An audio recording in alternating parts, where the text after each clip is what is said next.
I'd like to introduce our speaker, Jessica Malvicino. She's a national certified counselor and licensed mental health counselor in the state of Florida, currently pursuing her PhD in counselor education and supervision that specializes in addiction counseling.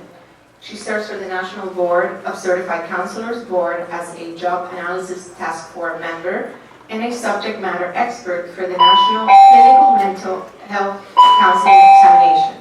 She's also in the Governance and Board Operations Committee for the American Counseling Association. In 2023, Mrs. Malvicino was the recipient for the 2023 Healthcare Champion Emerging Leader Award by the South Florida Hispanic Chamber of Commerce. Currently, she has her private practice and serves as the director for her mom's Community Mental Health Center outpatient psych care.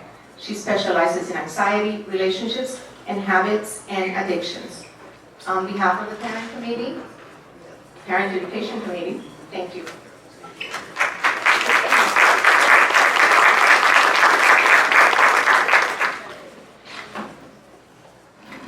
Feel weird being up here, not sitting there with you guys. Good morning. First of all, thank you so much for having me. It's an honor. Can I use this?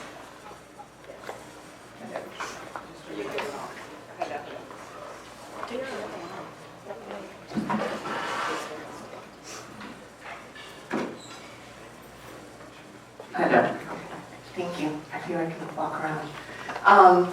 Thank you so much for having me. It's an honor and a pleasure to be here and to talk about something that it's really hard at home for many reasons, which you'll find out today. And I know that it's something that all of you guys are probably struggling with your own kids.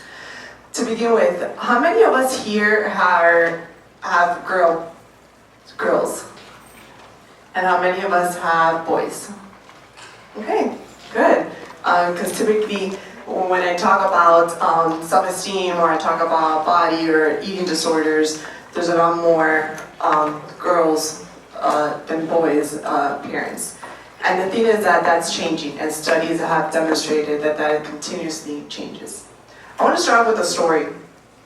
There was a 3-year-old little girl started dancing, asked her mom to put her in ballet at 3 years old. That was her dream.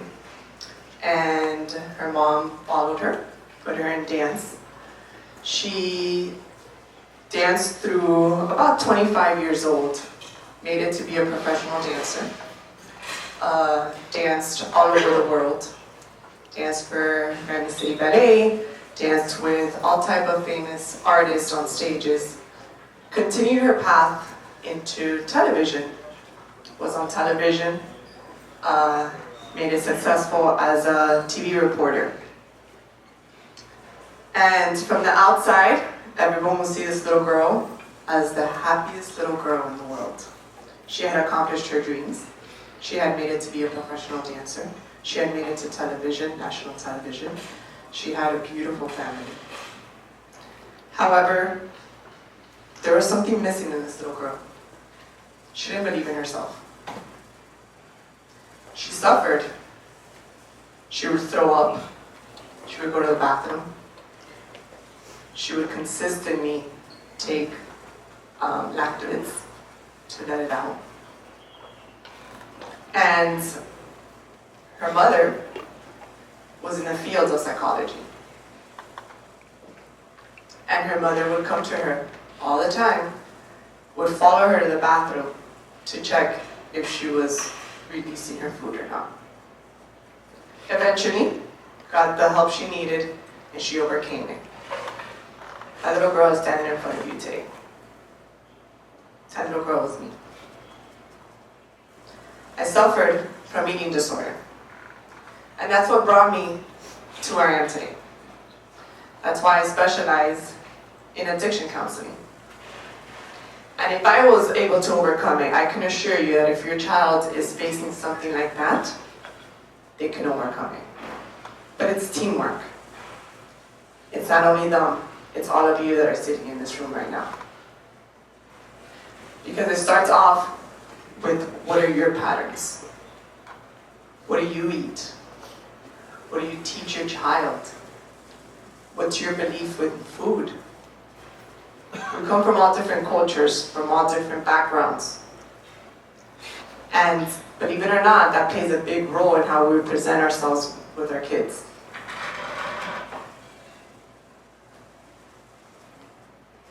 What is self-esteem? We think that self-esteem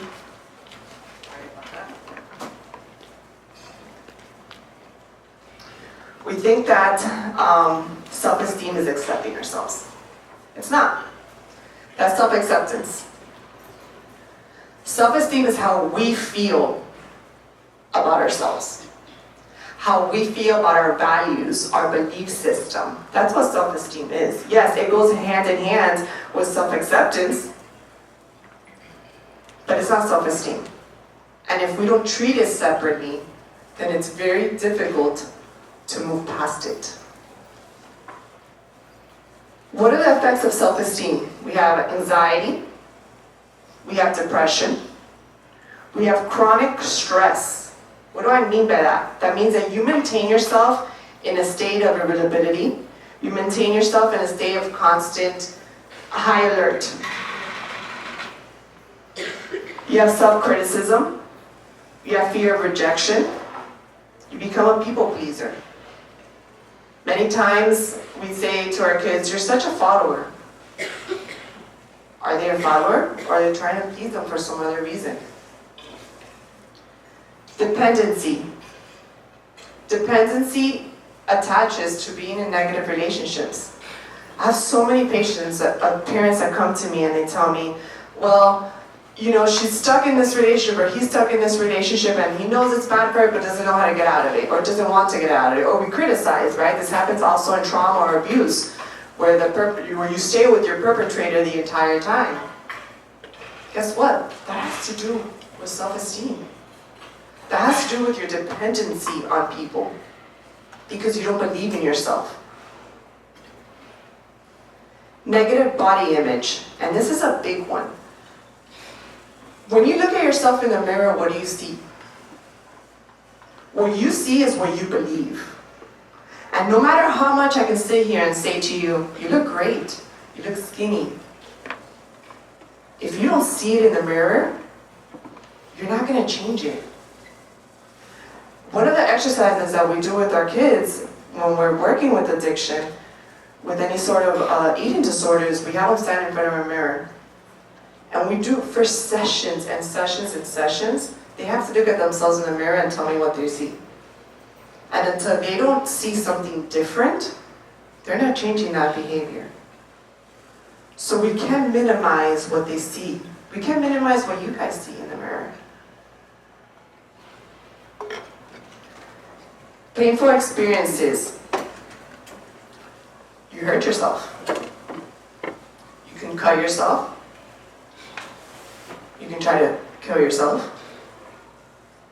Anything that creates pain creates distraction. And I'm going to repeat that. Anything that creates pain creates distraction. It's not the pain, it's the distraction that you want. Emotion avoidance. You avoid your emotions. Low self-efficacy, which is how much do you believe you can succeed? And this is tricky because that little girl I was telling you about, she knew she could succeed. And she succeeded. However, the self-acceptance within myself wasn't there. So no matter how much I can prove to the world that I was succeeding, it didn't mean anything. Because I wasn't skinny enough, because I wasn't in weight. This little girl would get weighted every single week to make sure that I wasn't gaining weight. Not by me, by my coaches. Every single week we would get in a line and we had to get weighted. Trust me, it's still happening today. Because I do these talks in dance schools. My dissertation is on the impact that coaches have on students. and how much it's impacting them that they don't even realize it when you're weighing a child every single week. Eating disorders is not the main problem. Most of the time, it's the cause of something. And this is where we call it's a secondary disorder, right? Comorbid disorder. So basically, you have trauma, you've had abuse, your parents are separating, you're being bullied. So it's a behavior. It's a maladaptive behavior that you acquire for something that's truly going on inside of you. It's kind of the way that you deal with your problem. I love this quote, and it says, it's by Dr. Anita Johnson. It says, making peace with food requires that you transition from a place of fear to a place of love. What do I mean by fear? Well, the pressures, the expectations, your culture. How many of us are from the Hispanic culture here? And how many of us don't know? I know I have my grandparents that will be like, tienes que comer, si no te comes toda la comida. You know, like you have to eat all your food, because if you didn't eat all your food, you were like, not good. Or if you weren't chunky, you were not good. That's an expectation, that's a cultural expectation that we're having on our kids. That gets passed on from generation to generation. That at one point it's funny and it's cute, but it's impactful. I want you guys to take out your phone or wherever you want, and I want you guys to do an activity for me. An activity is, I want you to write 3 adjectives with your relationship with food. So 3 adjectives with your relationship with food. And then I want you to write 3 words when you look at yourself in the mirror. So 3 adjectives that describe your relationship with food, and 3 words when you look at yourself in the mirror.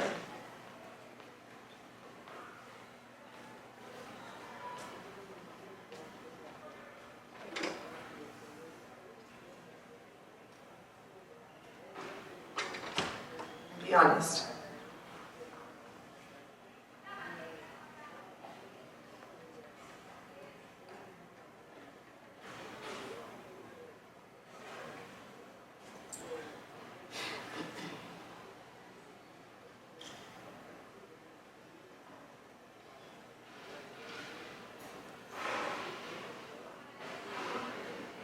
Would anybody like to share? You don't forced to, but would anybody like to share the 3 adjectives of relationship with food?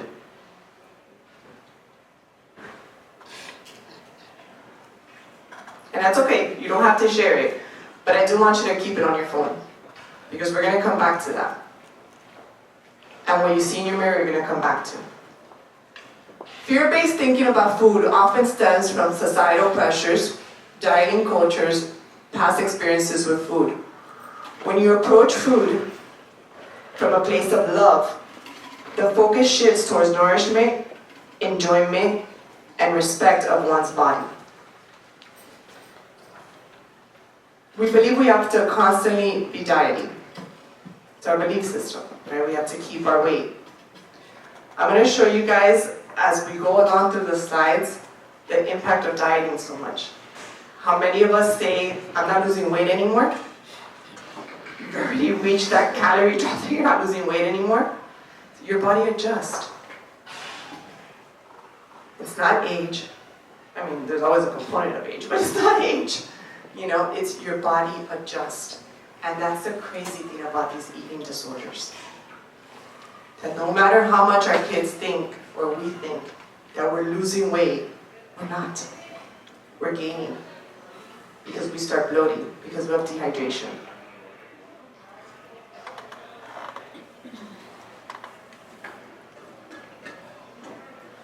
As we know, it's become prevalent. According to the CDC, eating disorders have doubled among teen girls. Again, this is because culture and wide concerns of eating habits, right? It's all over the news. How many times do we not see in the news certain ingredients are bad? Or I think recently, the last report that I saw was how much negative components they put into our food compared to Europe, how there's products that are in Europe are banned, and here they're not, right? and that's been whole political issue. So definitely there's a lot of pressure on healthier eating habits. A lot of people with allergies, that's being created as well because of all the different ingredients that are being put in the foods. There's increased pressure on being fit and thin. Social media, Instagram, Facebook, selfies, TikTok. Boys, girls have their expectations of what a guy should look like. And boys have an expectation of what girls should look like. And they express those. I'm sure one of our kids here has had some child come up to us and say, "You're fat," or "You're too skinny." Happens.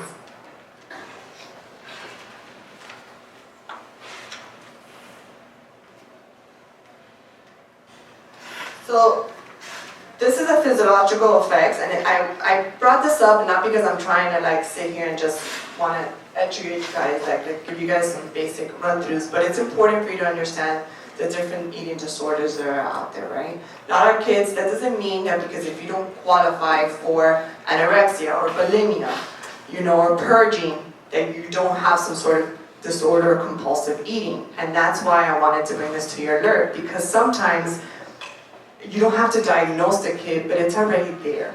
Some sort of incorrect eating habits are kicking in, right? This is directly from the DSM-4, which is what we use to diagnose children or adults.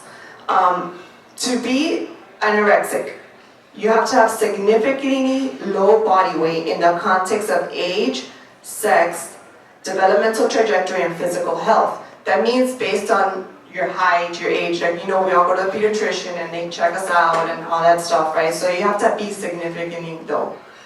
An intense fear of gaining weight or becoming fat, or persistent behavior that interferes with weight gain, even though the individual is significantly low weight. So you're consistently trying not to gain weight. And then you have the disturbance in the way in which one's body weight or shape is experienced or persistent, lack of recognition of the seriousness of the current body weight. They have no idea how skinny they are. You can see your bones, and this person has absolutely no clue that they're this skinny. This is the big difference to the effects that it has. So I just kind of gave you the run through of that just so you can kind of be aware, but this is really the important part of this, which is it shrinks your brain. It literally shrinks your brain. The receptors in your brain change. We have what's called an appetite mechanism in our bodies, in our receptors in our brain, that includes the sensory, the processes. This is altered, and this you can see in MRI images. If you go get an MRI and you have anorexic, this shows up there. They have difficulties comprehending, so your concentration is impaired. Your thinking slows down. You have